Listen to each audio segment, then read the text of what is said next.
Ano man talaga tayo? Nangunguluhan na ako. Nima, inaligan mo ako na mitngi?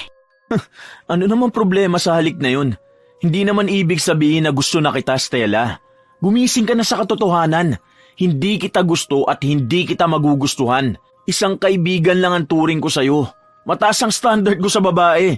Huwag mo naman akong patawanin dyan sa pantasya mong papatulang kita. Ang bawat tao ay may kanya-kanyang kwento. Ano man ang edad, estado ng buhay, normal man o mga taong itinuturing na may kapansanan. Katulad ni Stella na hindi maayos ang pananalita dahil sa pagiging ngongo. Ang pagiging iba sa lipunang napupuno ng panghuhusga. Kailangan bang palaging ipamukha ang pagkakaiba? Sa paghahangad na makakuha ng tunay na pagmamahal, kumapit siya sa mahika. Ito ba ang magbibigay ng kasiyahan sa kanya o magiging isa itong aral para malaman niya ang tunay na kahulugan ng pag-ibig at pagtanggap? Ingi na nga, libre ko na yan tayo. Good luck sa laro mo Amag, mo palang malamig, punna alak nito. Aba ayos, may special treatment ha? Talagang libre pa yan? Huwag mong sabihin sa akin na unli pa yung ibibigay mo sa tukmol na yan. Kaya lalong kumakapal ang mukha niyan dahil sinasanay mo na tuwing may tinda tayo, malilibre siya. Huwag amang ining na kanya, Frank. Mat na mamaya manonoon na unan na nunyo. Kahit na alam natin ngayon talaga ang mananalo, numutano manin ako. Yan ang gusto ko sa'yo eh. Palagi kang nanonood ng laro ko tapos palagi pang may libreng palamig. Inilang malamig ang ayang kong imingay tayo. Abihin mo lang na akin. Gagawin ko ang lahat para sa'yo. Kahit mahilingin mo ang mundo. Bang klase ka talaga. Ang lakas ko naman yata sa'yo. Siyempre naman. Uwe, sige nga, pahingi pa nga ako ng orange juice. Ayun lang pala Teka, nanali lang. Nino ko na lang ilalagay na malaking mano para marami nga mainom. Matamis ba yan? Kasing tamis na mga ngiti ko kapag nakikita kita? Ito naman, parang naman tangan yan. Pinapakilig mo umanyano. Oo naman, malamit no. Oh, tamaan mo ba ng meatball? Libre ko na yan lahat tayo. Yun, ibang klase ka talaga, Stella. Salamat dito Nood ka ng game ko Hintayin kita. Napahawak si Stella sa kanyang magkabilang pisngi habang nakatingin sa binata na naglalakad palayo sa kanilang pwesto.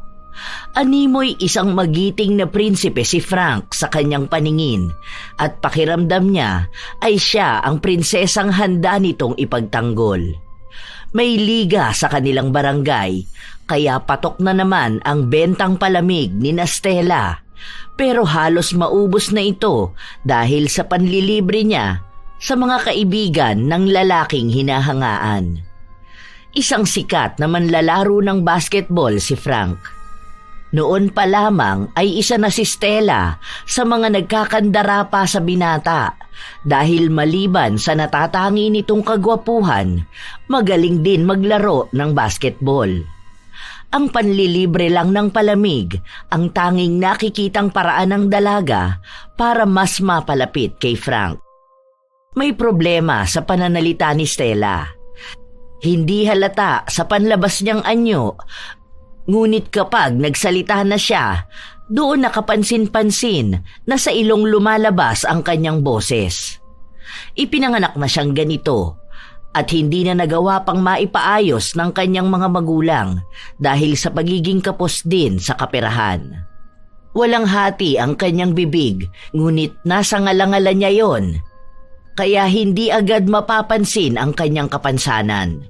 Kaya sinasabi sa kanya ng mga magulang niya, maaayos naman ang lahat at mukha pa rin siyang isang normal na babae. Dahil sa kanyang kapansanan, madalas na tampulan ng mga tukso ang dalaga. Madalas na ginagaya ng iba ang paraan ng kanyang pananalita upang pagtawanan. Kaya hindi pa rin siya nagkakaroon ng nobyo dahil halos lahat ng lalaki sa kanilang lugar ay niloloko lang siya. Grabe, ang mungi talaga na meme ko. Mamaya na lang Makikinili ako amang naglalaro na niya. Sana, imigay niya na akin ang mangon niyang uniform. Gusto ko man naman ng mayonnaise. Tumahimik ka nga dyan. Wala ka ng ibang ginawa kundi ang inisin ako. Tingnan mo nga, wala na tayong benta dahil dyan sa kalandian mo. Bayaran mo yung mga binigay mo sa lalaki mo ha. Kalahati ng tinda natin napunta na sa kanya, pati sa mga barkada niya. Tigilan mo yung pagpapantasya mo sa kanya. Mukha kang tanga dyan. Kaan naman din na yan Making ka naman nangangalit. Binigyan ko lang dyan ng onti manggain. Ino, akala mo luing-lungi.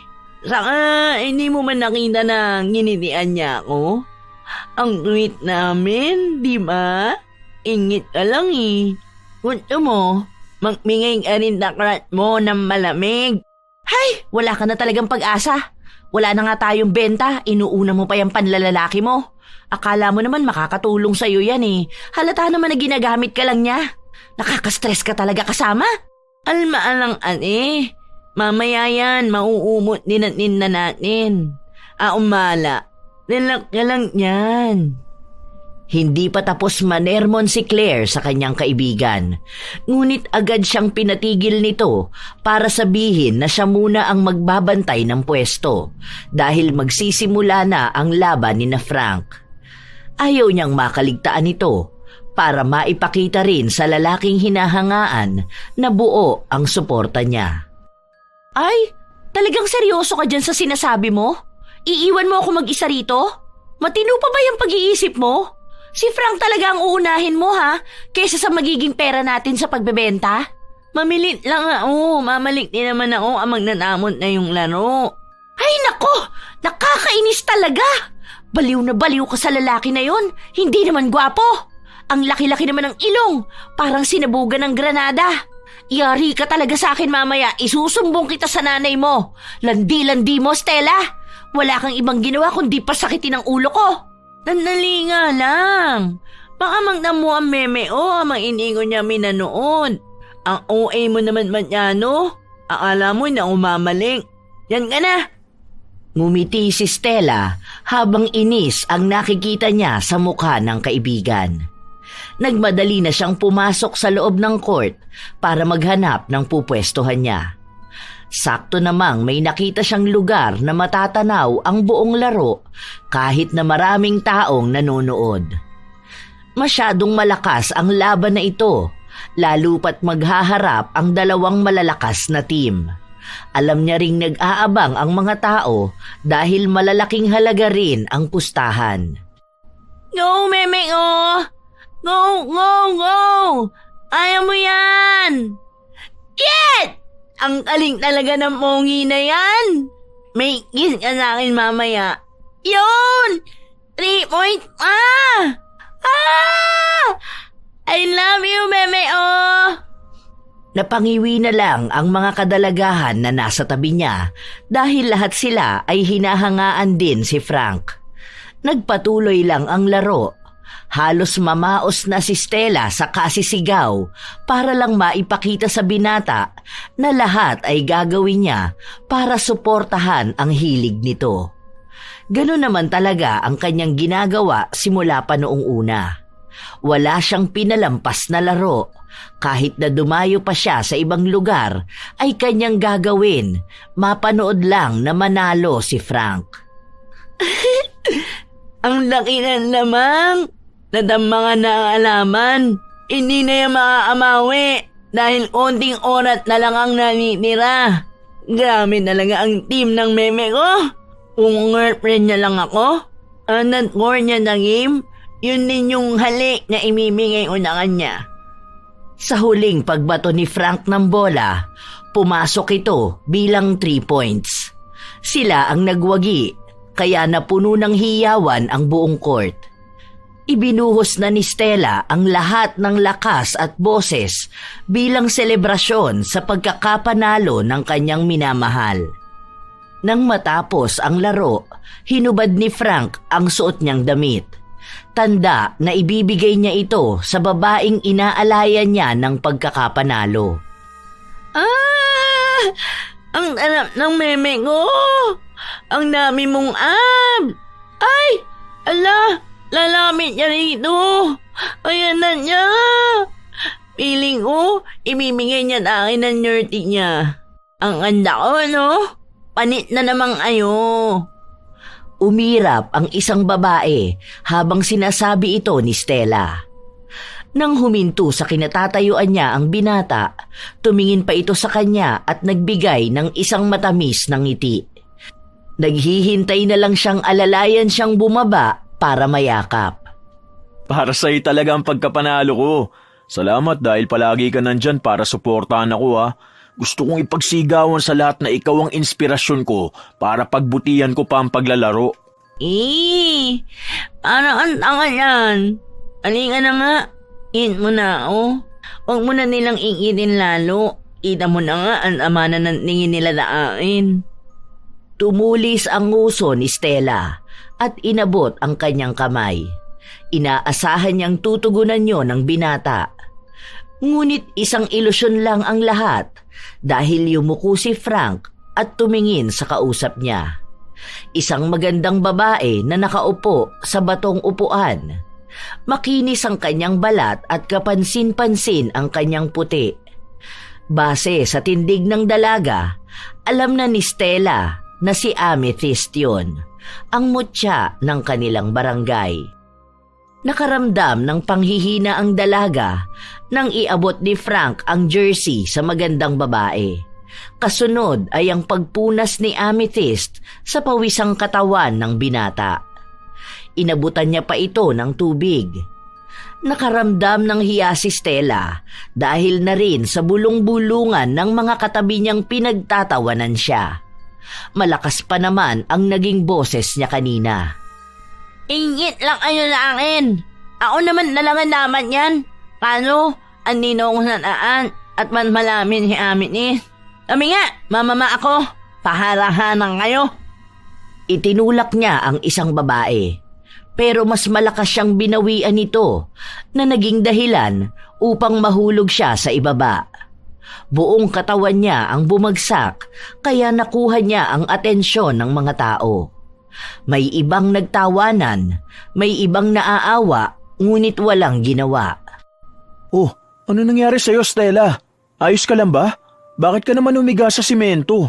Malakit nga eh. Ang lakat namang tama ko na daig. Tapos, nangasama ako. Tingnan mo oh, dumudugo yung tingo ko. Oh, masakit pala. Bakit hindi ka pa tumayo dyan? Mukha kang tanga sa ginagawa mo. Enjoy na enjoy mo yung sahig, oh. Natawa si Amethyst matapos itong sabihin ni Frank. Ang ibang mga tao sa paligid ay nagsimula na ring umalis dahil tapos na ang basketball. Dahil sa kahihiyan na nararamdaman, nagmadali ang dalaga na puntahan ang kaibigan na naabutan niyang nagliligpit na. May pagdadabog pa sa kilos ni Claire. Oh, anong nangyari? May napala ka ba sa kakasunod mo dyan sa lalaki mo? Tingnan mo, hindi na natin napaubos ibenta tong mga paninda natin. Nagbilang ako ng pera, halatang luging-lugi tayo. Hindi niya binigay akin yung nerdy niya. Noon kay Aminit niya binigay. Oh, ayan. Ayan ang napapala ng kahibangan mo. Sinasabi ko naman kasi sa'yo na wala kang mapapala sa kahahabol mo sa lalaking yun eh. Hindi ka niya magugustuhan. Ni hindi ka nga nun papansinin kung hindi ka nanunuhol ng palamig sa kanya. Kaya dapat mag-focus ka sa pagbebenta, hindi sa pagpapapansin. Oo na, huwag na nga mangalit. Ayaan mo, muan, magbebenta ako nun na naman ng itngul. Huwag mo na akong awayin. Pinagtawanan na ako kanina nung naulog ako. Magbebenta ka para makabawi? Hoy, anong babawiin mo, Aber? Mukha bang makakabawi pa tayo sa mga nalugi natin, ha? Hindi ka na nahihiya sa ginagawa mo? Harap-harapan ka na nga niloloko at ginagawang katatawanan, panay ka pahabol sa kanya. Wala naman yung maitutulong para umunlad ka eh. Dakilang tambay lang din yun. Walang ginawa kundi magpapogi. Oo na. Oo na nga ni ma. Huwag namang nalina, ang laki na tenga ng monet mo. Mabunga nga si Claire, kaya kahit napatigilin siya ng kaibigan ay hindi siya nakikinig. Mas matanda ng 2 taon si Stella, pero parang si Claire ang nagsisilbing ate para sa kaibigan. May ibang mga kapatid si Stella, ngunit siya lang ang tanging naiiba. Hindi nila sigurado kung dahil ba ito sa paglilihi o namana niya sa kanilang ninuno. Hanggang elementarya lang ang natapos ni Stella dahil kailangan niyang tulungan ang kanyang mga magulang na buhayin ang kanilang pamilya. Isa siya sa inaasahan dahil siya lang ang kahit na paano ay may malaking kita sa pagbebenta. Kaya galit na galit sa kanya si Claire kapag gumagastos ito para sa lalaki. Nang makauwi ang magkaibigan, ramdam ang pagod sa kanilang mga katawan, lalo na si Stella na may galos din dahil sa pagkakahulog niya. Ilalapag ko na to dito. Bukas, doble kayod tayo ha. Huwag kang aangal. Kailangan natin ng pera. Kung hindi, pare-pareho tayong mamumuti ang mga mata sa gutom. Uwi na ako. Oo na, bumili ka na lang ng mingat nyo. Dami mo na namang nanamiin. Nang makaalis na ang kaibigan, nagbigay si Stella ng kaunting pera sa kanyang mga magulang. Yon ang benta na napaghatian nila ng kaibigan. Silang dalawa ay magkasosyo sa negosyo simula pa noong mga bata sila. Iisa ang diskarte at nagtutulungan.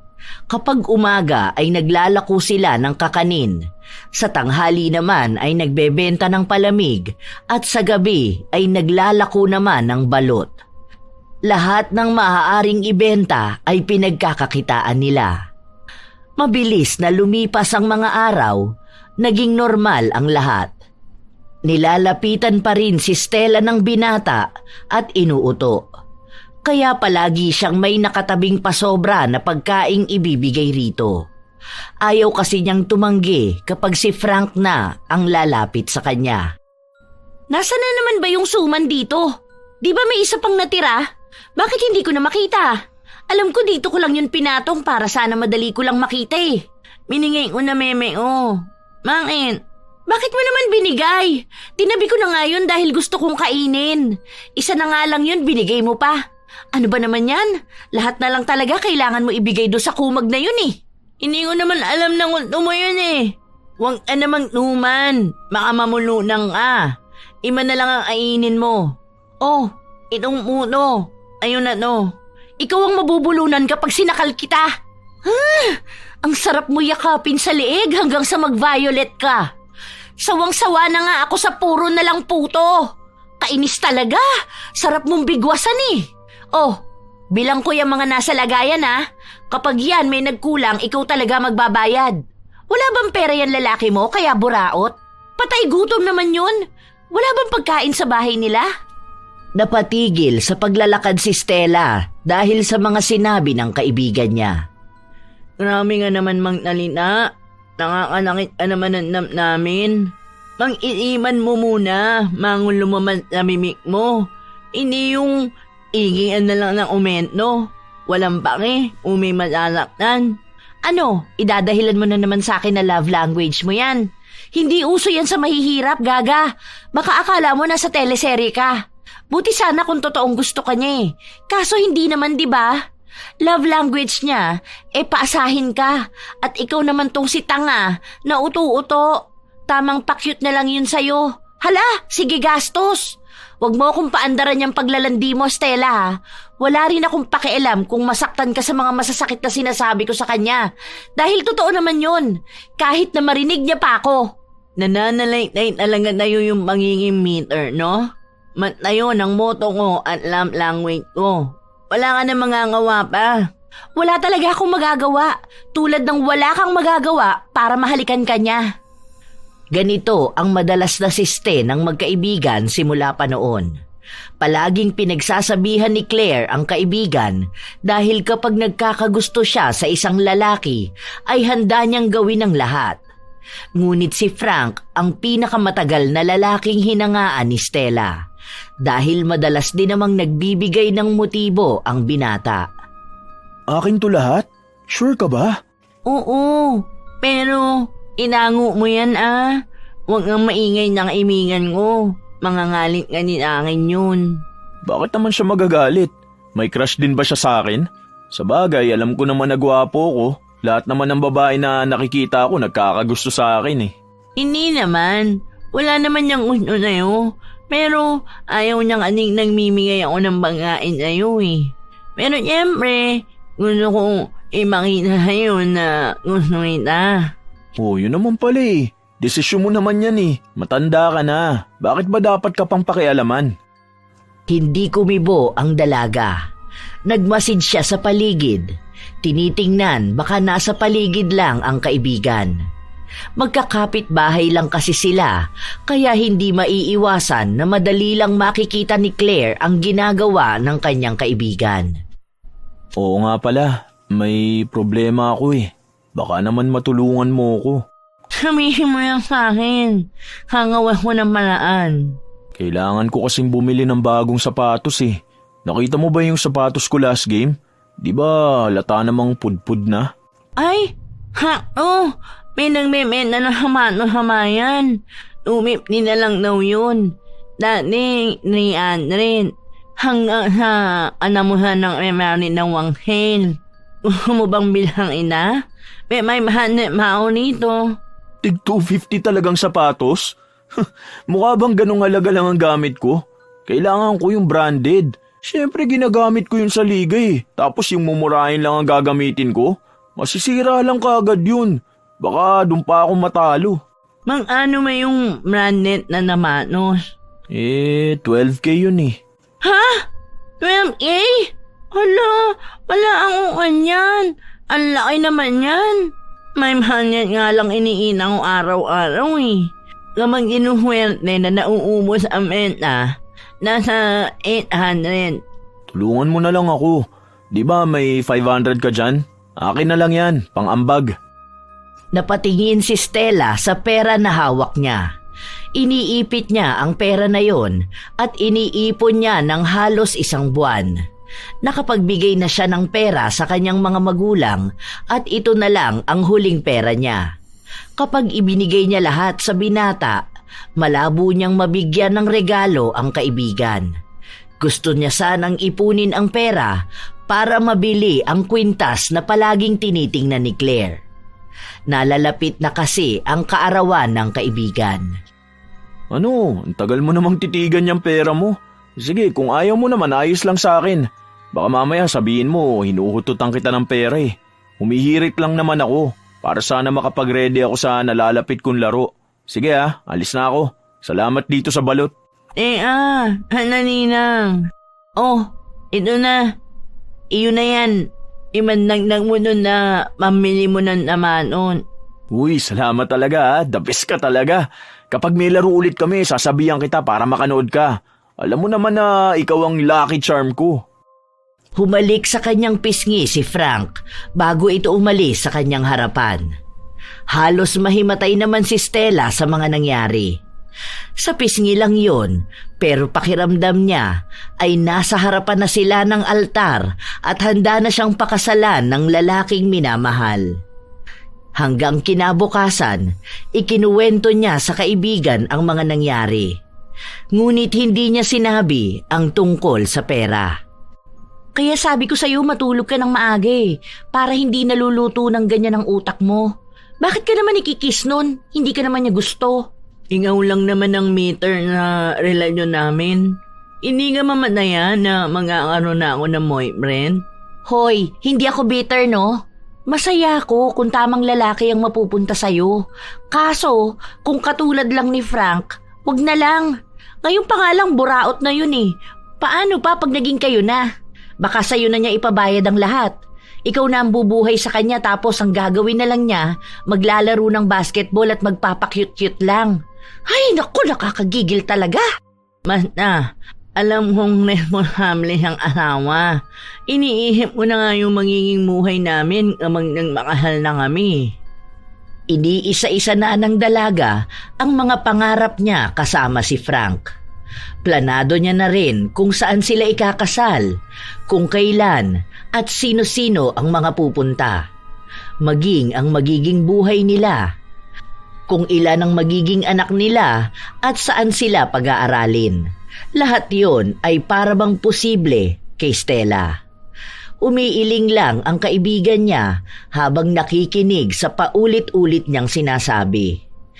Dahil sa pagod nilang maglako ng mangga na pinitas nila sa kapitbahay, umupo sila sa isang gilid para magpalilim na rin mula sa mainit na araw.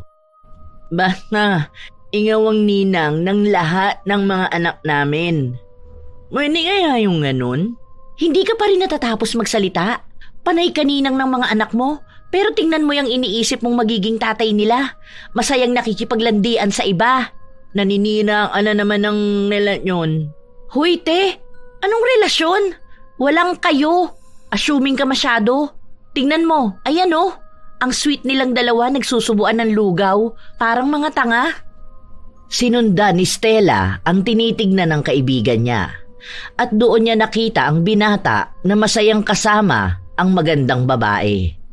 Yun ang babae na binigyan ni Frank ng jersey. Halatang may relasyon sila dahil nakalagay ang kamay ng binata sa bewang ng babae. Lahat ng pangarap at plano ni Stella para sa buhay may asawa ay naglaho lahat. Pero ayaw niyang mawalan ng pag-asa. Naniniwala pa rin siyang itinadhana silang dalawa ni Frank. Malay mo naman, ngaimingan lang. O ngaya, minhan niya. Hala? May magkaibigan bang ganyan? Halos maghalikan na sila. Grabe naman kung magpinsan sila tapos ganyan sila. Hindi pa ako nakakita ng magpinsan na ganyan ka-sweet. Wala yan. Ako lang ang gusto niya. Mahal nga niya ako. Ako nanggigigil na sa lalaki na yan. Sandali, susugurin ko nga yan para ipamukha sa kanya ang mga panloloko na ginagawa sa'yo. Masyado ka na niyang pinapaasa eh. Alam na nga niyang utu-utu ka, talagang sinasabayan ka pa niya. Kakainis! Huwag mo akong pinipigilan, umalis ka dyan sa harapan ko, Stella. Buong tapang na nilapitan ni Claire ang dalawang kumakain. Habang si Stella naman ay pilit na hinihila palayo ang kaibigan. Ayaw niyang makagawa ito ng kahit na anong eksena. Lalo na at palaban talaga si Claire. Tara na, umalis na tayo. Hindi! Lilinawin ko lahat sa lalaki na yan. Ayoko nang ginaganito ka. Kung hindi ka niya gusto, tigilan ka niya. Hayaan mong mahalin ka ng kusa ng isang lalaki. Hindi yung ikaw mismo ang nagpapagamit, tanga. Mabigat ang kamay ni Claire na tumama sa lamesa, kaya nakuha niya ang atensyon ng dalawa. Nagtanong ang babae kung anong kailangan niya. Ikaw lalaki ka. Ano ba talaga ang balak mo sa kaibigan ko, ha? Uy, naaya naman niyang inangawa mo. Ano ba? Huwag ka nga mahiya. Dapat itong lalaki na to ang mahiya. Hinuhut-hutan ka niya eh. May pa-date-date pa dito. Buraot naman yan. Batugan. Ano bang problema mo? Bakit ka ba sumugo dito, ha? Nakita mo na nga may kasama ako at masaya kami. Papansin ka rin talaga eh. Ano, katulad ka ba niyang kaibigan mong patay na patay sa akin, ha? Ang kapal naman ng mukha mo. Hindi kita type, no? Ewan ko ba rito sa kaibigan ko kung bakit bet na bet ka niya? Manloloko ka naman eh. Linawin mo. Ano bang namamagitan sa inyo ni Stella? Kung ayaw mo sa kanya, sabihin mo na. Hindi yung pinapaasa mo siya masyado. Nakisali ang babae. Nagtanong kung ano ba ang nangyayari at kung sino si Stella. Ipinakilala naman ni Claire ang kaibigan niya na nakakaramdam ng hiya. Mukhang naiintindihan na ng babae ang lahat. Pasensya ka na, babe, ha? Masyadong mataas lang ang pangarap ng dalawang yan. Akala yata nila kasing ganda mo sila para piliin ko. Anong ibig mong sabihin, Frank? Ang alaumang gusto mo ko. Bakit babe ang tawag mo sa kanya? Anong sabi mo? Ako may gusto sa'yo? Nahihibang ka na ba, Stella? Ano ba talaga tayo? Naguguluhan na ako. Diba, hinalingan mo ako humingi. Ano namang problema sa halik na yun? Hindi naman ibig sabihin na gusto kita, Stella. Gumising ka na sa katotohanan. Hindi kita gusto at hindi kita magugustuhan. Isang kaibigan lang ang turing ko sa'yo. Mataas ang standard ko sa babae. Huwag mo naman akong patawanin dyan sa pantasya mong papatulang kita. Nakita mo na? Ang kapal talaga ng mukha mo para sabihin yan sa kaibigan ko. Matapos mo siyang hut-hutan ng pera? Alam mo, pikon na ako sa yung babae ka. Panda ka na nga, ang pangit pa ng ugali mo. Kaya hindi nakakapagtaka na single kayo ng kaibigan mo eh. Pareho kayong abnormal. Isang ngongo at isang unano. Ganun na lang yun, Frank? Maghahalingaan mo na lang ako ng ganyan? Akala ko ba naman may namamangitan na hating dalawa? Bakit ba yung mamae na yan ang pinili mo? Lahat ng bagay ako ang kasama mo. Lagi itang hinuhumotahan. Pareho na ako napipikon sa inyo magkaibigan ha. Pwede ba lumayas na kayo rito? Siniraan nyo na nga yung date namin, magdadrama ka pa dyan. Walang namamagitan sa ating dalawa, Stella. Masyado ka lang nabubuhay sa pantasya. Tandaan mo, hindi ako papatol sa kagaya mo. Tignan mo nga mga tipo ko sa isang babae. Kahit sa panlabas pa lang, hindi ka nalalamang sa kanya. Tara na nga babe, malis na tayo rito. Hindi na nakapagsalita pa si Stella matapos na umalis ang dalawa sa harapan nila. Nagpahabol pa ng pagmumura ang kaibigan niya para lang mailabas ang galit na nararamdaman niya kay Frank. Gwapong-gwapo siya sa sarili niya. Akala niya yata kung sino siya eh. Umuwi na lang tayo. Teka, umiiyak ka ba? Uuwi na ako. Hayaan mo na muna yung mga minimenta natin. Ako na lang magmamaumot niyan muna. Nagmamadaling umalis ang dalaga. Ilang beses pa siyang tinawag ng kanyang kaibigan, ngunit hindi niya ito pinansin. Nakakaramdam siya ng kirot sa kanyang puso dahil sa mga natuklasan niya. Hindi na niya alam ang gagawin dahil wasak ang puso niya. Umasa siya na magiging sila ni Frank, ngunit pinamukha sa kanyang ilusyon lang ang lahat. Hindi muna umuwi ng bahay ang dalaga. Nagpunta siya sa isang tahimik na lugar at doon niya ibinuhos ang lahat ng sama ng loob na nararamdaman niya. Puro mali na lang sa kanyang sarili ang nakikita ni Stella. Umiiyak siya habang sinisisi ang kapansanan niya kung bakit hindi siya masaya sa buhay. Matagal na niyang ninanais na mahalin ng tunay at tanggapin kung anuman ang kakaiba sa kanya. Ngunit mapait ang mundo para sa mga kagaya niya. Wala siyang takas sa panghuhusga ng lipunan. Kaya iniisip niya na kahit anong gawin niya, hindi pa rin siya mamahalin ng isang lalaki. Habang umiiyak mag-isa ang dalaga, napansin niya ang isang papel na hinangin sa kanyang harapan. Pinulot niya yon dahil nakita niya na may kinalaman yon sa araw ng mga puso. Nangataon lang ba to? Bakit ngayon ang makinahain kung kailan broken ako? Wala naman ako makaka-date eh. Ha? Advertisement pa to? Teka, tungkol to hangayuma. Binasa niyang mabuti kung ano ang nakasulat. May nagbebenta ng gayuma at naeengganyo siyang bumili. Napansin niyang mura lang din ang benta at madadaanan niya lang pauwi.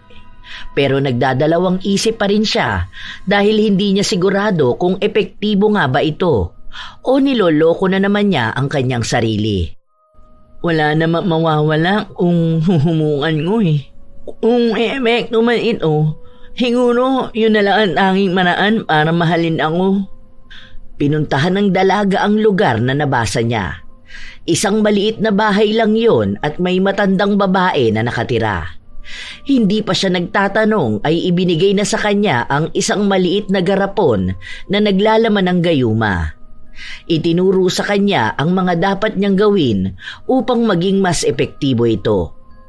Sa paglipas ng mga araw, hindi pa rin ginagamit ng dalaga ang gayuma na nabili niya. Inilihim niya rin ito sa kanyang kaibigan. Ano nang nararamdaman mo? Masama ba ang loob mo sa akin? Hindi naman. Maayos naman ako ngayon. Wala lang talaga akong gana sa lahat. Alam mo, naniniwala naman ako na makakahanap ka rin ng lalaking magmamahal sa'yo eh. Hindi mo yun mahahanap kung masyado ka nagpapakabaliw sa isang lalaki na ayaw naman sa'yo. Hindi kumibo si Stella.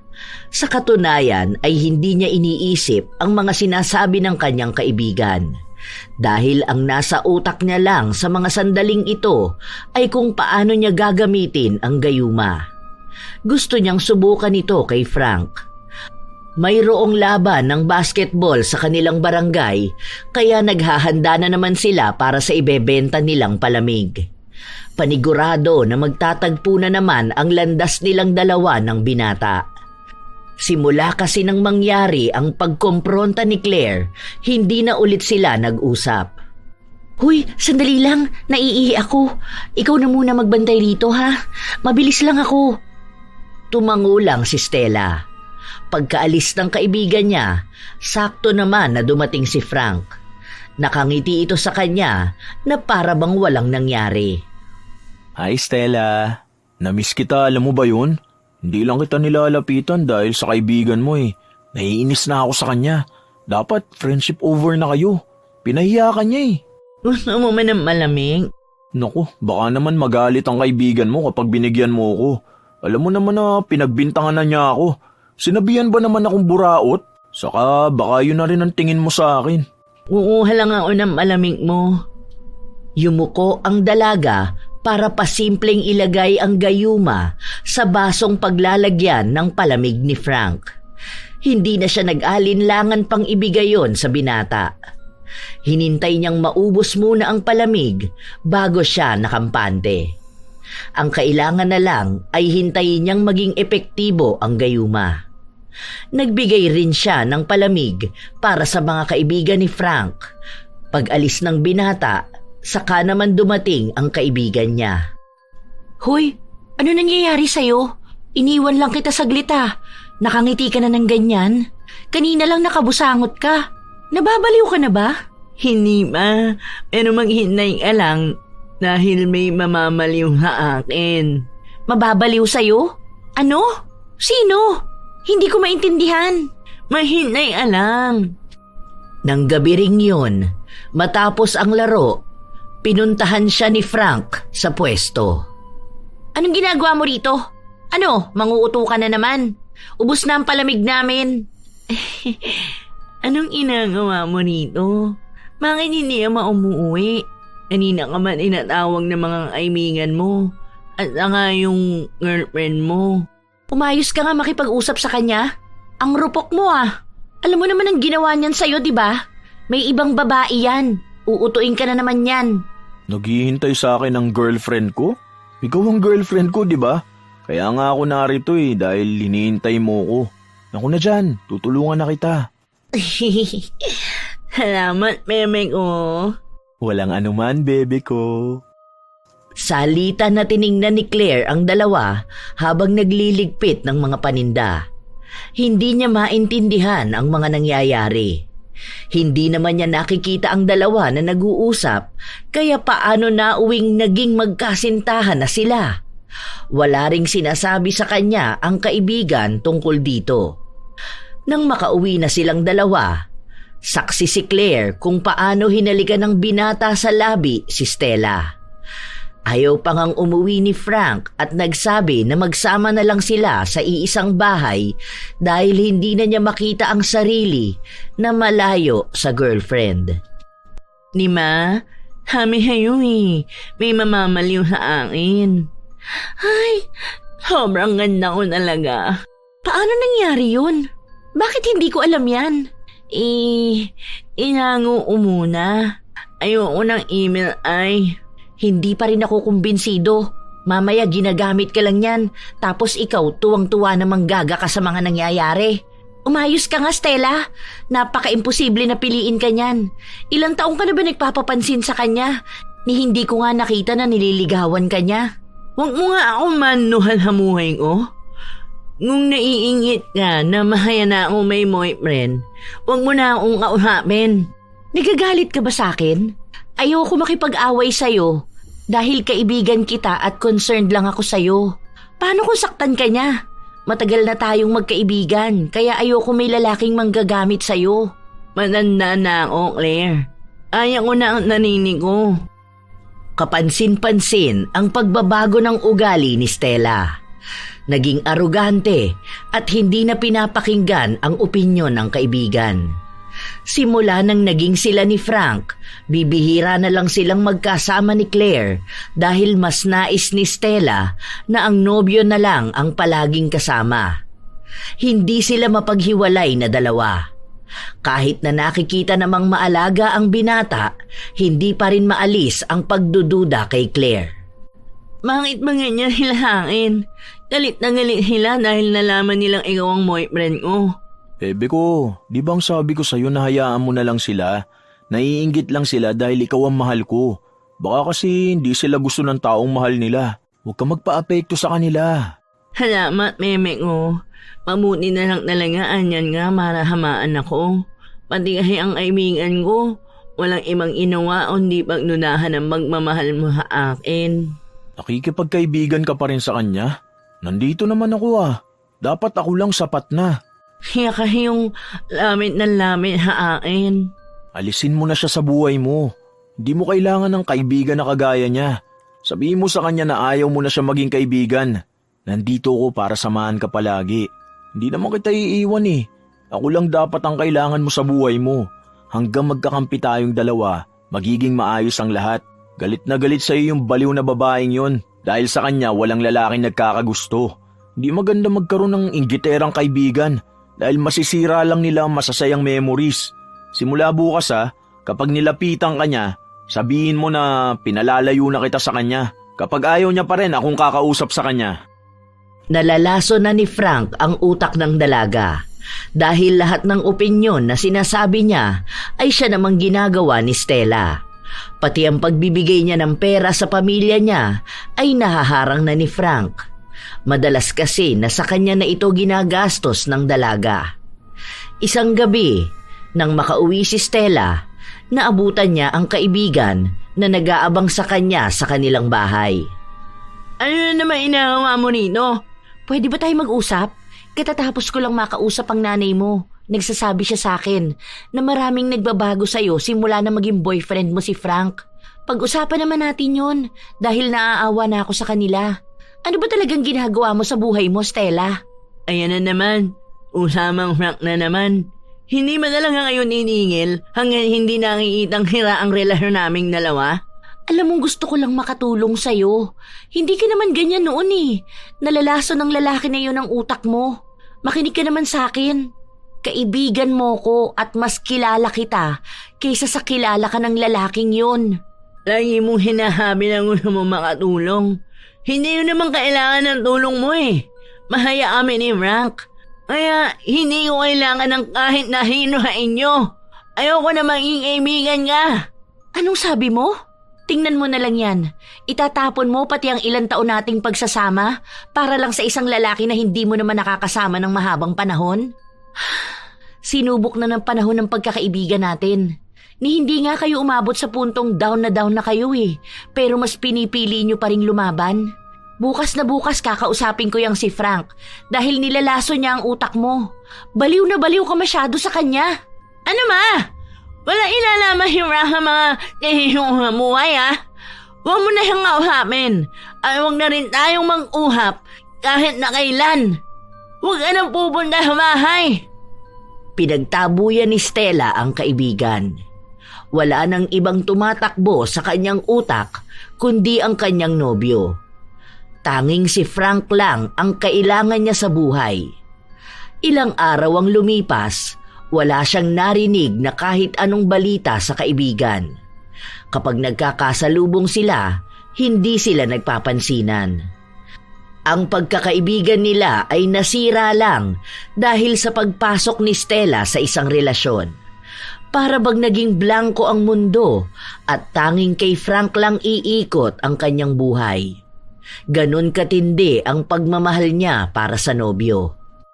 Bebe ko, tingnan mo to. Ang cute ng couple ring, no? Bagay to sa atin. Oo nga, ang ganda. Pero, maganda yan kung wedding ring. Sa susunod, meron na rin tayong ganyan. Sa ngayon, mas gusto kong ito muna. Para kahit saan tayo magpunta, alam nilang akin ka na. Para hindi ka nila agawin sa akin. Sa ganda ba naman ng girlfriend ko imposibleng walang ibang lalaki na nagkaka-interest sa'yo. Oh, ang sweet na lang na meme na yan. Pimilhin mo na ba yan? Naman mahal. Mas mahal kita. Luma na yung ganyan. Pero, Iling nang iling talaga ako. Alam mo talaga umano umaya. May mera amang pamili. Hulugan naman to eh. Di ba sa sahod ka sa paluwagan? Pwede mo namang ibayad yun. Ang mahalaga, masaya tayo, di ba? Yun naman talaga ang nagpapatatag sa isang relasyon. Bakit? Ayaw mo ba? Sige, sasauli ko na lang to. Sayang naman. Ito pa naman ang bagay sa'yo. Mas lalo kang magiging maganda. Ganito yung pangarap kong isuot mo eh. Para kapag lalabas tayo, makikita nila na para talaga tayo sa isa't isa. Hindi. Okay lang sa akin. Habi mo ha, may hahahuri naman ako sa maluwagan. Ngangaminin ko rin naman yun para ating dalawa.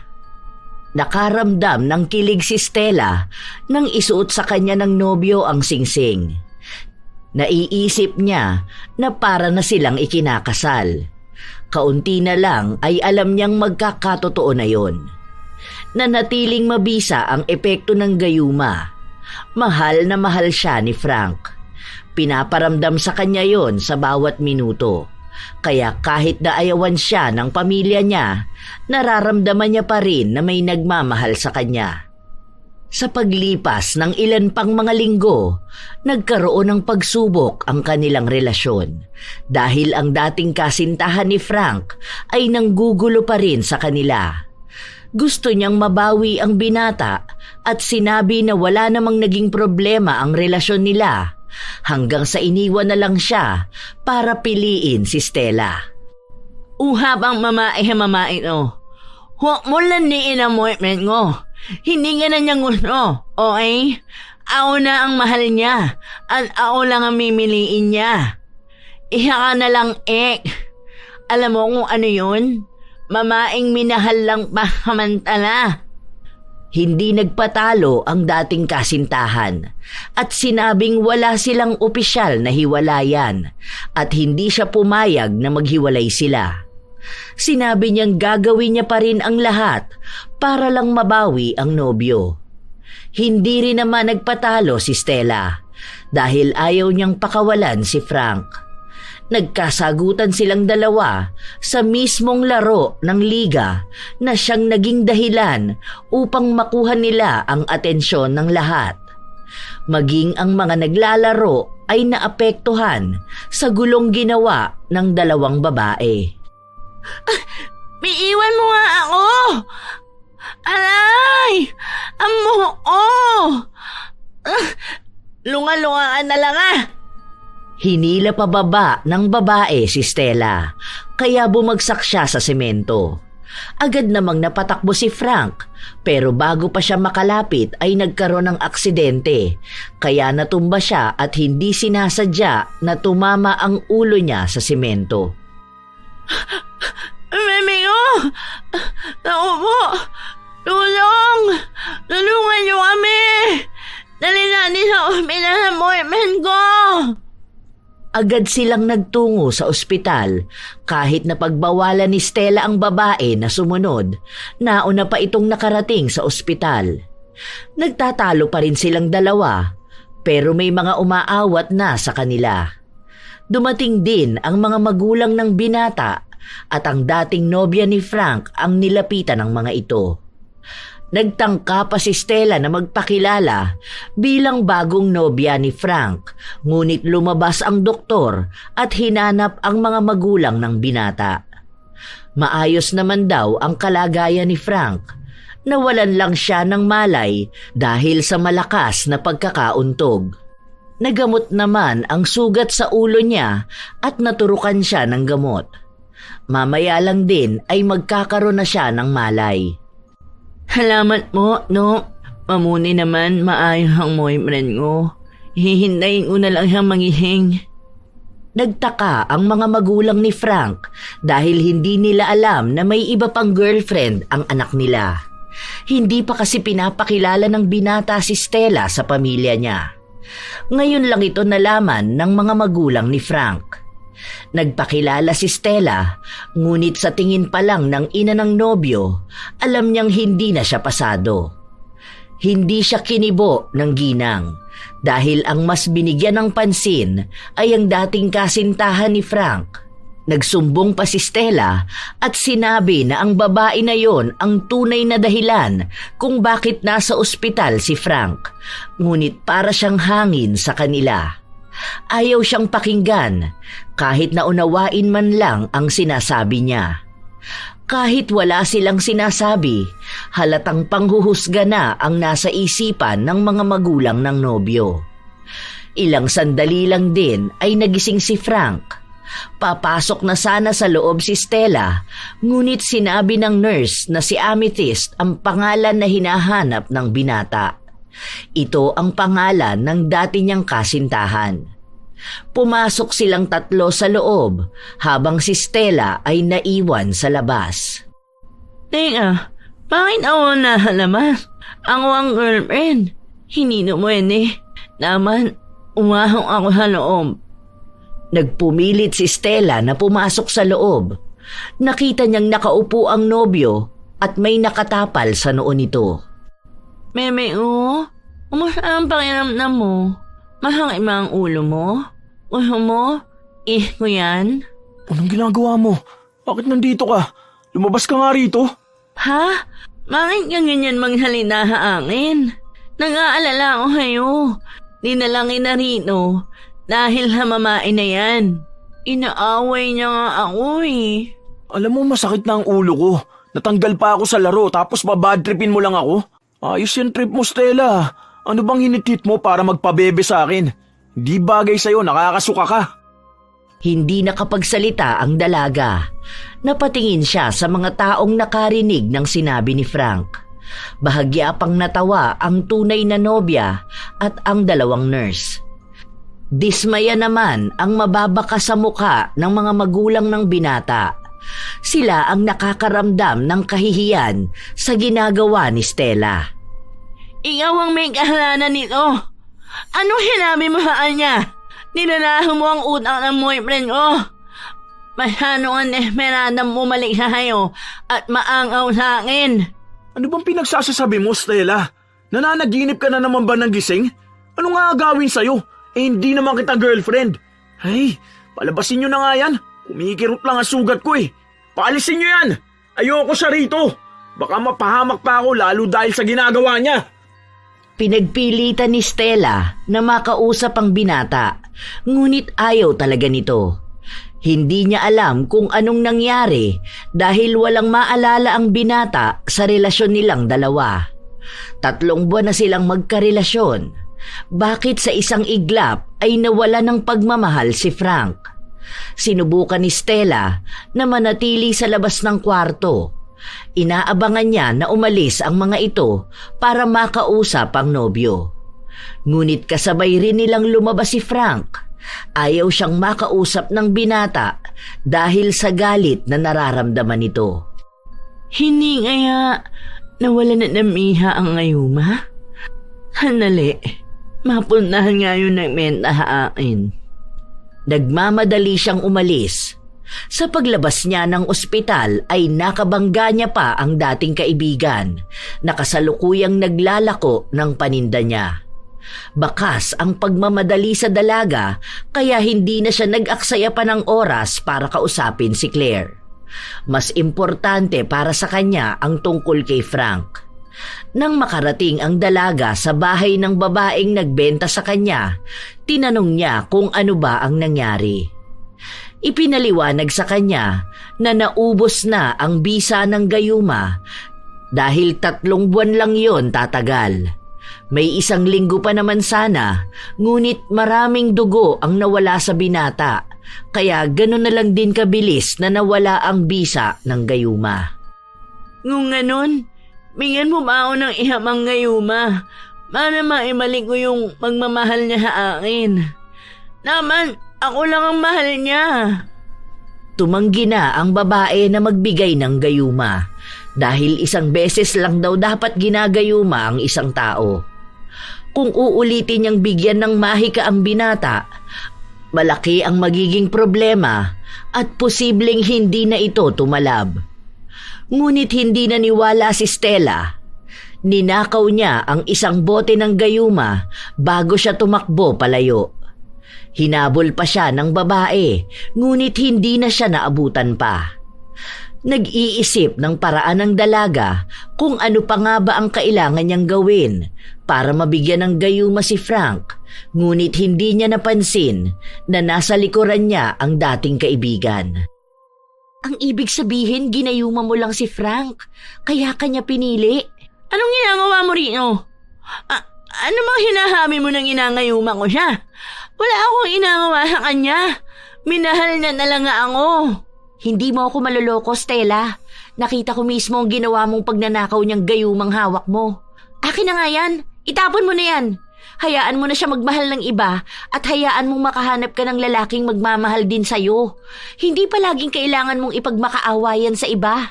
Bakit mo ba ako milit na mga eleman? Matanda na ako. Kaya may arapan na akong gawin ang ko. Tila ba nawawala na sa katinoan ng dalaga dahil sa desperasyon.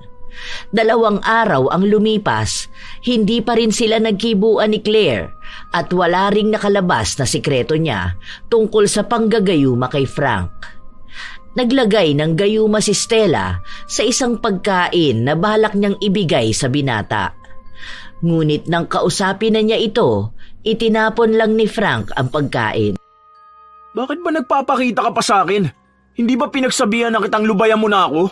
Hindi ko maintindihan ang nararamdaman ko dahil galit na galit ako sa tuwing nakikita ko yung pagmumukha mo. Hingi na, meme, ayuhin natin ang relasyon natin. Inima, ang hami mo sa akin. Pamangahalan mo ma ako. Handa na ako. Huwag mo nga akong tawagin na bebe. Nakakadiri ka. Nangingilabot akong isipin na papatulang kita. Alam kong nalahon na nilang unak mo. Mahal mo, Hindi ka naman talaga ganyan. Siguro, yung mamae na yun, ang dami hinahami sa'yo. Ako ang mahal mo. Kaya ako ang maniwalaan mo. Hindi kita mahal. Hindi kita mamahalin. Dahil ang isang katulad mo, basura lang sa lipunan ito. Ito lang huling beses na pagbabantaan kita, Huwag mo na ulit tangkain na lumapit sa akin. Dahil baka mapatay lang kita sa susunod na ipagpilitan mo sarili mo. Lubayan mo na ako. Mandiri ka naman sa sarili mo. Baka sa mga mata ng binata ang galit na nararamdaman. Hindi niya magawang tingnan sa mga mata si Stella dahil pakiramdam niya ay may kung ano sa kalooban niyang handang sumabog. Sa paglipas ng mga araw, pilit na gumagawa ng paraan si Stella para magayuma ang binata. Ngunit naubos na lang ang gayuma, hindi pa rin nababawi ang pagmamahal ni Frank. Isang araw, habang naghahanda ng ibebenta si Stella, nakaramdam siya ng pagbaliktad ng kanyang sikmura. Agad siyang napatakbo para sumuka. Ano ba yung mamaho na yun? Yun. Amoy mo nga yung iiam. Baka manis na yan namili ko. Ang maho. Hobra. Nakakahuka. Sinunod siya ng kanyang kapatid, ngunit sinabi sa kanya na hindi naman sira ang kikiam at wala naman siyang ibang naaamoy. Sinubukan pang iluto ng kanyang kapatid upang tikman. Wala namang nagbago sa lasa. Ngunit si Stella ay sukang-suka sa amoy nito. Ilayo mo nga hain yan. Ayaw maamoy. Apakamaho. Kapansin-pansin ang pagiging sensitibo ng pang-amoy ng dalaga, kaya sinabi ng kanyang ina na baka buntis siya. Hindi naman nagdalawang isip si Stella na bumili ng pregnancy test upang tingnan kung tunay ngang buntis siya. Hindi nga nagkamali ang kanyang ina dahil naging positibo siya sa pagbubuntis. Walang paglagyan ang tuwa niya dahil alam niya na bubuo na sila ng isang pamilyang pangarap niya kasama si Frank. Alam ni Stella na kapag nalaman ito ng binata, hindi na yon magdadalawang isip pa na pakasalan siya. Dala ang magandang balita, nagmamadaling umalis ng bahay si Stella kahit na pamasahe lang ang natitirang pera na meron siya. Agad niyang pinuntahan ang bahay ng binata, ngunit sinabi na wala roon si Frank. Mayroon silang pagsasanay para sa darating nilang laban sa kabilang barangay. Dahil may kalapitan lang ang court, naglakad na lang patungo roon si Stella. Hindi pa rin maalis sa labi niya ang tuwa. Pwede man tayong mang-uhap? May magandang malina akong hahamihin sa'yo. Nandito ka na naman? Hindi ba tinaboy na kita? Bakit ba sunod ka na sunod sa akin? Para kang asong dila ng dila sa paanan ko. Wala akong pakialam dyan sa good news mo. Maliban na lang kung ang balita na yan ay lalayo ka na rito at hindi ka na magpapakita pa kahit kailan. May ginagawa pa ako at ang ayoko sa lahat yung napapahiya ako sa teammates ko. Hayaan mo muna akong maghami sa'yo. Dahil hingurado ako. Ito rin ang mangarap mo. Ano ba yun? Siguraduhin mo matutuwa ako dyan sa ibabalita mo ah. Dahil kung hindi, makakatikim ka sa akin. Ngunit ako. Anong pakialam ko? Ano ama? Iyaw ang ama nito. Hiya ba nanunuwa? Mag-aaroon na tayo ng Mimi. Ino yung mangarap natin. Unti-unti na natin mumuuin ang pamilya natin. Ang lakas mo rin mag-imagine, no? Paano kita mabubuntis? Nihalikan nga hindi ko maatim na gawin sa'yo. Ilang meses nang may nangyari sa atin. Ikaw ang una ko. Ibinangako mo sa akin na pananagutan mo ko. Ino na yun. Kaya umalik ka na sa akin. Sinasayang mo lang ang oras ko. Hindi kita nabuntis dahil wala akong maalala na may nangyari sa atin. Alam mo, hindi ko akalain na aabot na sa ganitong kabaliwan mo. Bahala ka nga dyan. May ginagawa ako. Alam naman. Maayaw mo umangiyan. Anak na ito. Tigilan mo na ako, utang na loob. Hindi ko anak yan dinadala mo dahil ayoko sa'yo. Hindi kita mabubuntis. Alam mo ba kung bakit? Dahil ayoko magkaroon ng anak na kagaya mo may kapansanan. Isusumpa ko ang sarili ko kung magkakaroon ako ng anak na ngungo. Pawiin mo yung hinami mo. Huwag mo imarinig hamimin natin yan. Alam mo, baliw ka na, Stella. Hindi ko alam kung ipinanganak ka rin may problema sa pag-iisip eh. Ayoko na magkaroon pa ng pagtatalo, okay? Dahil malinaw ng lahat. Ayoko sa'yo. At kung akin man ang batang yan, ayoko sa kanya. Ayokong bumuo ng pamilyang may problema sa sarili nila. Gusto ko ng normal na babae. Ng normal na anak. Hindi ngongo, hindi baliw, hindi ikaw, Stella. Kaya tama na to kung may natitira ka pang awa sa sarili mo. Tigilan mo na ako, utang na loob. Tinalikuran siya ni Frank, ngunit hinawakan niya ito sa braso para piliting humarap sa kanya. Ngunit sa pagharap ng binata ay agad siyang itinulak nito. Sa lakas ng pagkakatulak ay nawalan siya ng balanse at tumama ang balakang niya sa kanto ng batong upuan. Bumagsak din siya sa sahig. Dahil sa nangyari, nakaramdam siya ng paghilab sa kanyang tiyan. Tulungan mo ako, Frank. Sinabi ko lang ang tigilan mo na ako, di ba? Makaintindi ka naman sana. Tuwid ako magsalita. Alam kong madali ako maintindihan. Lubayan mo na ako. Napatingin ang dalaga sa pagitan ng mga hita niya.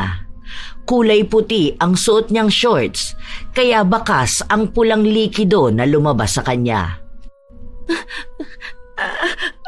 Ang anak natin, Frank. Tulungan mo ako. Baka mawala niya sa atin. Please. Nagmamakaawa ako sa'yo. Wala akong pakialam dyan sa bata dahil hindi ko nga yan anak. Tsaka tama lang na mawala yung batang yan para wala nang isilang na kagaya mo. Magdadagdag ka pa ng pasanin sa mundong to. Gusto mo pang madagdagan ng mga abnormal na gaya mo? Hindi masyadong makakilo si Stella kahit na gusto niyang habulin ng binata na tinalikuran lang sila. Sumisigaw siya at humihingi ng tulong, ngunit walang handang makinig sa kanya. Hindi tumitigil ang paghilab ng kanyang puson at palakas ng palakas ang dugo. Hindi na rin niya napigilan na maiyak sa mga nangyayari. Pakiramdam niya ay wala na siyang pag-asa pa. hanggang sa may lumapit sa kanya. Naku, Stella! Anong nangyayari sa'yo? Bakit ka dinudugo? Tulungan mo ako. Ang baby ko. Halika, kumapit ka sa balikat ko. Itatayo kita. Dahan-dahan ka lang ha. Iniwan ni Claire ang mga inilalako niya para lang tulungan ang kaibigan. Nagtawag siya ng masasakyan na maghahatid sa kanila sa malapit na ospital. Ngunit pagdating nila roon, natanggap ni Stella ang isang masamang balita. Nalaglagan siya ng anak.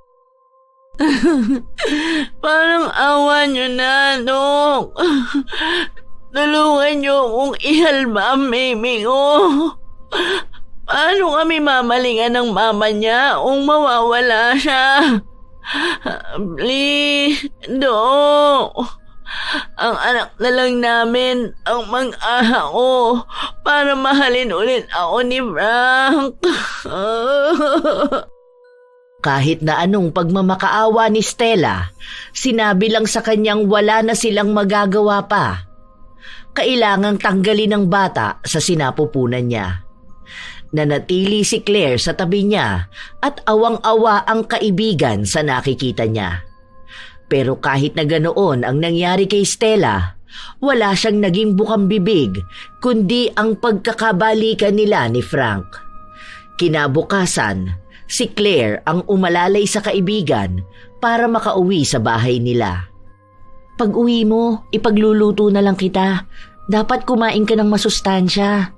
Kasi tingnan mo yung sarili mo, masyado mo nang napabayaan. May mali mahakin. Oo, alam ko may mali naman na naninao na nagiging dahilan para maging isa kong nahihiyan halaat. Bakit? Hindi ko ba deserve na mahalin? Hindi ka agad nagsalita ang kanyang kaibigan. Nakatingin lang ito sa kanya, ngunit bakas ang awa sa mga mata. Hingi na, umalis ka na. Iwan mo na ako. Hindi naman na tayo mga imigan, ni Ma. Mga naaawa ka lang sa akin. Ayokong inangaawaan ako. Ayaw mong kinakaawaan ka, pero nagmamakaawa ka sa isang lalaki para mahalin ka? Anong tingin mo sa sarili mo habang ginagawa mo yun? Hindi mo ko naiintindihan. Dahil hindi mo alam ang nararamdaman ko. Gusto ko lang na mamagmahal at mahalin. Pero dahil halintik na kapansanan at hindi ko makuha yun. Pinaghahampas ni Stella ang kanyang sarili, ngunit pinigilan siya ni Claire. Mahigpit na hinawakan ng kaibigan ang kanyang kamay para lang hindi siya makagawa ng pinsala na mas makakasakit lang lalo sa kanya. Naiintindihan kita dahil katulad mo, may mali rin sa akin. Hindi ako perpekto. Walang taong nabubuhay na perpekto. Oo, hindi ka ipinanganak na normal, pero hindi naman ibig sabihin na hindi ka na rin pwedeng magmahal katulad sa mga normal na tao. Pero baka kasi hindi mo yun maramdaman dahil may ibang pagmamahal na dapat mong malaman. Huwag mo ipagmakaawa sa ibang pagmamahal na dapat ay una mong binibigay sa sarili mo. Makaawa ka sa pagtanggap ng lipunan pero nakalimutan mong tanggapin ang sarili mo. Hindi mo makikita sa iba ang pagmamahal na hanap mo, kundi mo naman talaga alam kung ano ang pagmamahal para sa sarili mo. Madali lang hamihin sa'yo dahil hindi naman ikaw ang nagmamahal. Gusto mo kasi akong matulad sa'yo, masyadong mahaharili. Gusto mo, harili mo lang ang mahal mo. Ayoko maging malungkot gaya mo. Bakit? Ngayon ba masaya ka? Sige nga. Kung ayaw mong matulad sa akin, bakit ganyan ka? Ha? Kasi iniisip mo na mamahalin ka kapag pinilit mo. Nakagawa ka na nga ng mali. Ginayuma mo na si Frank, di ba? Oo, naging masaya ka nga pansamantala. Pero gusto mo bang peke ang pagmamahal at saya na nararamdaman mo? Yung nangyari sa'yo, di ba wala naman siyang pakialam sa'yo? Hinayaan ka niyang masaktan at mawala ng anak. Ganong klaseng pagmamahal ba ang gusto mo? Ganong lalaki ba ang pangarap mo? Mahimasmasan ka naman sana, Stella. Tapos nung nasa ospital tayo, mas iniisip mo pa ang kalagayan ni Frank kesa sa anak mo. Isa lang ang ibig sabihin nun. Hindi mo mahal ang anak mo. Mahal mo lang yung ideya na tatanggapin ka ni Frank dahil lang sa bata. Hindi ba mas nakakaawa ka nun? Ipaparanas mo lang sa bata na mahal mo siya dahil mahal mo ang tatay niya. Kung sakali man na natuloy mabuhay ang bata, mararanasan niya lang ang lupit ng mundo dahil lahat ng sakit na yon sa'yo mismo nagmula. Hindi nakapagsalita si Stella. Umiwas siya ng tingin dahil nakakaramdam siya ng konsensya sa mga sinabi ng kaibigan. Unti-unting bumabalik sa kanyang utak ang mga ginawa niya noon sa binata, kahit na noong nasa ilalim pa ito ng gayuma. Tama nga ang kaibigan niya. Matagal na niyang hindi kilala ang sarili dahil lang sa pagmamakaawa na siya naman ang piliin ng lalaking mahal niya. Pag-isipan mong mabuti ang lahat. Hindi lang ang anak mo ang nawala sa'yo dahil mas una mong iwinala ang sarili mo at pinilit mo ring mawala kami sa'yo. Isipin mong maigi kung saan ka ba talaga magiging masaya. Sa paglipas ng mga araw, palaging nasa tabi niya si Claire. Pinapalakas ang loob at ibinabalik ang kasiglahan niya. Ayaw niyang lumabas ng bahay dahil natatakot siya sa katotohanan. Sinusubukan niya ring tingnan kung hahanapin ba siya ni Frank, ngunit kahit anino ng binata, hindi niya nasilayan. 1 linggo pa ang lumipas, nabalitaan niya na ikakasal na si Frank sa kasintahan niya. Lilipat na rin sila ng bahay matapos na maikasal. Doon lang napagtanto ni Stella na tama nga ang kaibigan niya na hindi niya kayang piliting-piliin ng isang tao. Natulungan man siya ng gayuma na iparanas ang pagmamahal na matagal na niyang hangad, ngunit mas malaking aral ang iniwan nito sa kanya. Na hindi pagmamahal ng ibang tao ang kailangan niya, dahil paano siya mamahalin kung hindi niya mahagilap ang pagmamahal na yon sa kanyang sarili. Ilang buwan ang lumipas, unti-unting sumigla si Stella. Nais niyang magkaroon ng bagong kulay ang kanyang mundo. Humingi siya ng tawad sa kanyang mga magulang na isa sa malaking naapektuhan dahil sa pagiging baliw niya sa pagmamahal. Okay naman nung mga malamig. Paano kaya kung magnagnak tayo ng inininda? Popcorn kaya? Malakahin yun. Popcorn? Pwede naman. Sige, ikaw na lang ang magluto tapos ako na ang magre-repack. Kahit yung tig 10 pesos lang para kaya rin mabili ng mga bata. Wala nang naging balita pa si Stella tungkol kay Frank dahil hindi na rin naman siya binabalitaan ng mga kaibigan ng binata. Ang huli niya lang nalaman ay manganganak na ang asawa nito at masaya naman silang nagsasama. Nang kinahapunan, nag-aayos ang magkaibigan ng paninda nila nang may lumapit na 2 lalaki. Na sa tingin nila ay kaparehas lang ng mga edad nila. Bumili ng palamig ang isang lalaki at popcorn naman ang isa pa. Ang mumungi naman ng mga yan? Hinumit mo? Iyang si number 7. Haming ko na nga may. Mango lang hinguno hilano. Habang nagbubulungan ang magkaibigan, nagkukwentuhan naman sa di kalayuan ang 2 binata. Pasimple pa silang tumitingin sa 2. Hindi rin nagtagal ay tinawag ng coach nila ang 2 binata. Nag-asara naman sina Stella at Claire. Napakagaan sa pakiramdam ni Stella na kiligin muli makalipas ang mahabang panahon ng paghilom. Ngunit ngayon ay naging mas higit na siyang maingat kaysa noon. Hindi na niya maisip na babalik siya sa puntong magmamakaawa siya para sa pagmamahal ng isang lalaki. Sa paglipas ng mga oras, naubos ang paninda ng 2. Tapos na ang laro at ito ang unang beses na hindi siya napaos sa kasisigaw. Ang bilis ng manahon, Nani, nag-aaway tayo kasi maumos na yung malamig, wala pang benta. Tapos, uuwi akong pao dahil sa kahihingaw ko kapag nakakashoot si Frank. Ang bilis lang, di ba? Sabi sa'yo pagiging maayos ka rin. Mas maganda na nga yung kalagayan mo ngayon. Nagkakapera na tayo, hindi pa tayo nag-aaway. Nagtawanan ng dalawa, ngunit sa kalagitnaan ng kanilang pagliligpit, lumapit sa kanila ang dalawang binata na bumili kanina. Tanong mo anong kailangan nila. Na nga mo yung malamig. Ikaw na. Nahihiya akong kausapin sila Ikaw na. Nahihiya ang hamohin ko. Teka, bakit ba tayo nahihiya na kausapin sila? Wala lang naman yan. Hindi naman natin dapat ikahiya kung ano tayo, di ba? Hamangay, tama ka nga. Anong kailangan nyo? Na nga yung paninda namin. Nakipagkilala ang dalawang binata. Ang lalaking tipo ni Claire ay ang unang nagsabi ng pangalan. Mukhang umaayon ang panahon para sa kanilang dalawa. Sinabi ng mga kalalakihan kung saang barangay sila at ito raw ang unang beses na dumayo sila rito. Sinabi rin nila na marahil kung noon pa lang sila nagpunta roon, mas maaga nilang nakilala ang dalawa. Bolero ka rin Ganyan ba kapag basketball player? Natawa ang dalawang binata, ngunit hindi sila tumigil para makuha ang pangalan ng magkaibigan. Bakit pa kinakausap niyo pa kami?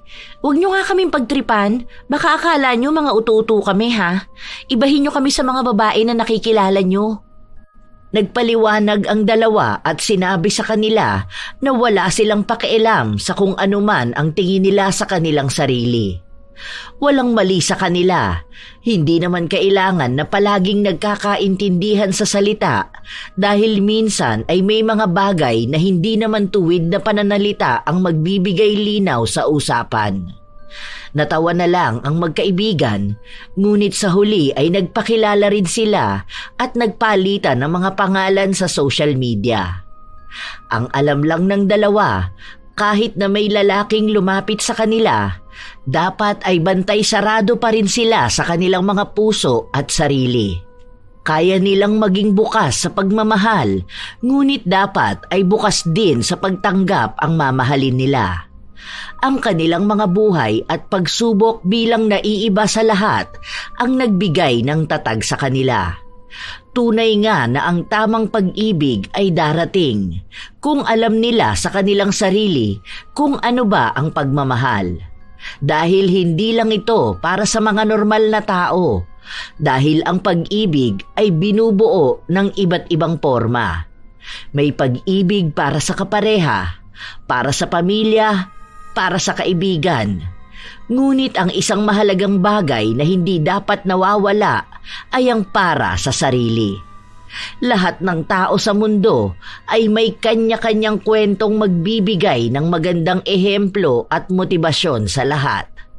Hindi kailanman naiiba ang mga tulad ni Stella.